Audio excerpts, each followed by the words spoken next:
Hey guys, how's it going? Welcome to my video. Alright, so I just want to give you guys a quick tip if you guys are in this situation. So basically, a couple of days ago, I was at the park. I parked my car, went out for a brisk walk, came back about 45 minutes later, and then tried to get into my car, and the remote didn't work. So I was like, all right, so if the remote didn't work, it's probably the remote battery that's dead. That's fine. I've had that situation happen before. Matter of fact, I had that situation happen a couple years ago. So battery's like $6 or whatever. So I took the key out and I got into my car. And funny thing is, I didn't hear any noise. It was completely dead. Didn't make anything of it. Tried to start it. It was nothing. No clicks, no noises, no lights on the dash, nothing. There was no power at all. So at that point, I thought maybe it was the dead battery. At that point, to me, I thought to myself, it's probably a dead battery. Have like many of you have had that situation happen before. A dead battery happens. Dead batteries happen. All right, so, but seeing the batteries maybe like a year and a half old, and I changed it out a year and a half ago. It kind of, you know, I was like, batteries should last a lot longer than that. But obviously, there have been situations that bad batteries happen, all right? Bad batteries happen for whatever reason. So I was like, okay, not a problem. I was like, let me just get my power pack out, my NOCO power pack out that I got from Walmart for like $100. Let me just jump it. Right, I'll jump it. Alternator will work. It can run with a dead battery. Not a problem. I'll drive it to AutoZone. Actually, I'll drive it to Walmart and get a $70 Walmart battery again. Pop it in. That's what I got the first time around. Haven't had any kind of issues with that at all. So I was thinking to myself, let's do that. So my battery pack was at I'll tell you guys what, my battery pack was at 50%. But I was like, that's gonna be enough to jump it, not a problem. So I popped it on and I tried to jump it and nothing. So I didn't even get a slow crank. I didn't get any kind of power in the car. No power whatsoever. Tried a couple of times, put the cables in different positions. Nothing. So I was like, maybe the battery terminal cable needed to be clean. It wasn't really dirty. It was kind of dirty, so I just wiggled it out the way. Cleaned it a little bit with, I had some hydrogen peroxide and a paper towel. I cleaned it up as best as I could. Had a screwdriver that I just pretty much just, you know, tried to get the corrosion off as much as I could.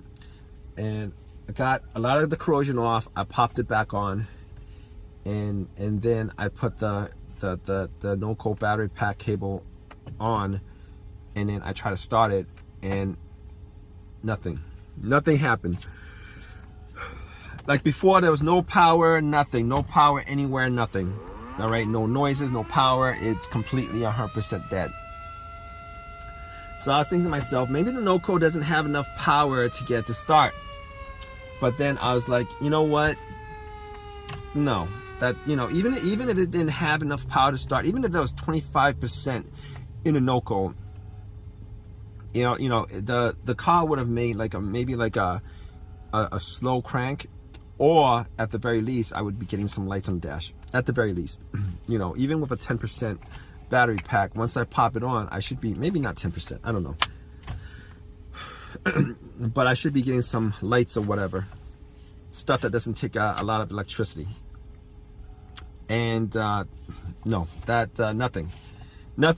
So I was pretty sure that it was in the power pack that was the problem, because I was thinking maybe I should get a jump, but then again I think to myself, you know what, jump's not going to work because I'm getting no power at all.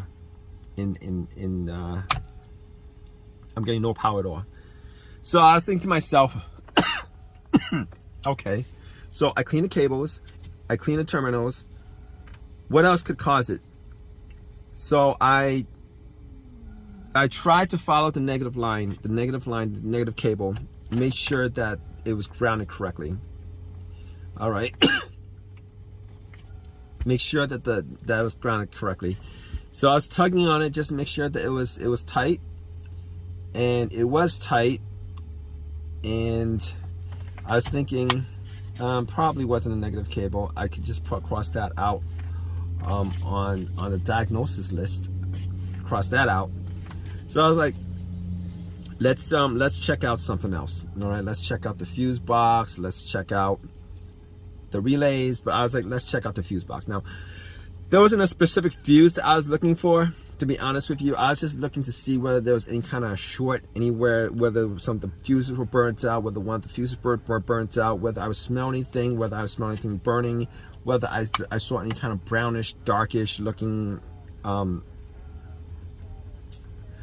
coloration on any of the fuses, just to make sure that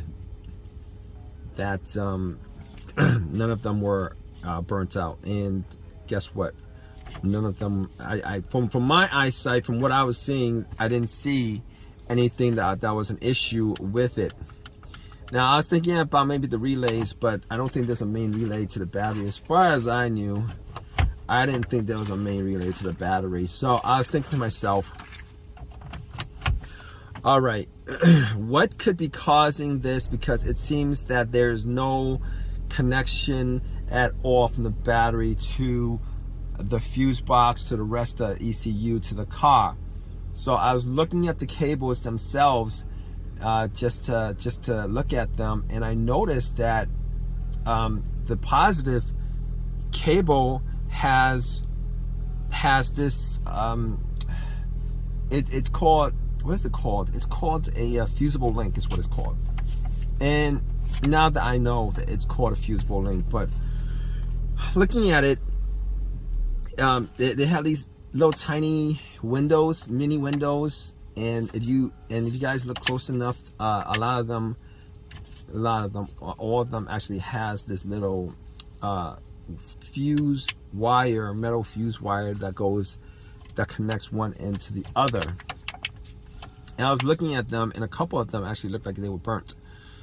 So I actually took my screwdriver and took the little plastic window off, and yeah, it was you know, the fuses.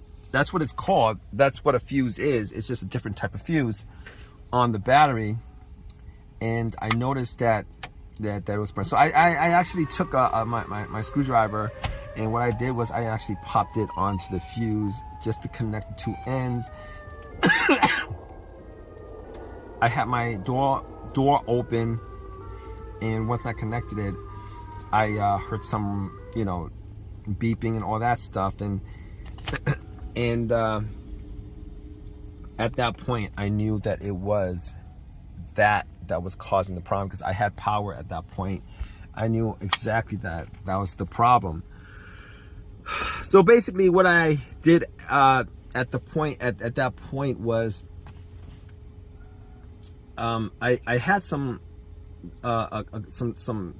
tools, and couple of things that I normally keep in my car, and I was trying to see whether I could actually just patch up the two ends, just to see whether I could get it to maybe drive it to an AutoZone or whatever.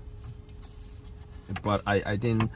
I X'd out on doing that because I really didn't want to cause another situation, maybe a bigger situation, by doing that, because fuses exist for a reason, and I couldn't figure out why it blew out, and I don't want to. And it blew out at a certain amp for a certain reason. and I didn't want to cause a bigger issue. So what I did was I actually called AutoZone, and normally they have these in stock because most Nissans and Infinitis have these fusible link, or if not all of them have this fusible link on the battery. So they always have this in stock. They're always interchangeable because Nissan and Infiniti, they actually use these on all the batteries. But I thought to myself, yeah. So I called AutoZone. They had it. I took a Uber, called a Uber, took a Uber to AutoZone, and came back and popped it back in and started it. It started fine. It works fine. It's been working fine. No issues whatsoever. So if you guys find yourself in this kind of situation where you guys are in a need of a quick fix, and you know it's not the battery that's the issue, and you guys have no power whatsoever, and you guys try to jump and it doesn't jump, doesn't start, it seems like there's no electricity going through it, look at this. All right, definitely check out your fusible link to make sure that your fusible link does not have any issues. It's not blown, the fuse is not blown, etc., etc. Because majority of the time this situation causes these kind of electrical disconnect between the battery and the fuse box. So anyway, hope you guys like this video. Guys, have any comments, please leave a comment in the comment section. Please subscribe, please give me a thumbs up, all that good stuff, right guys?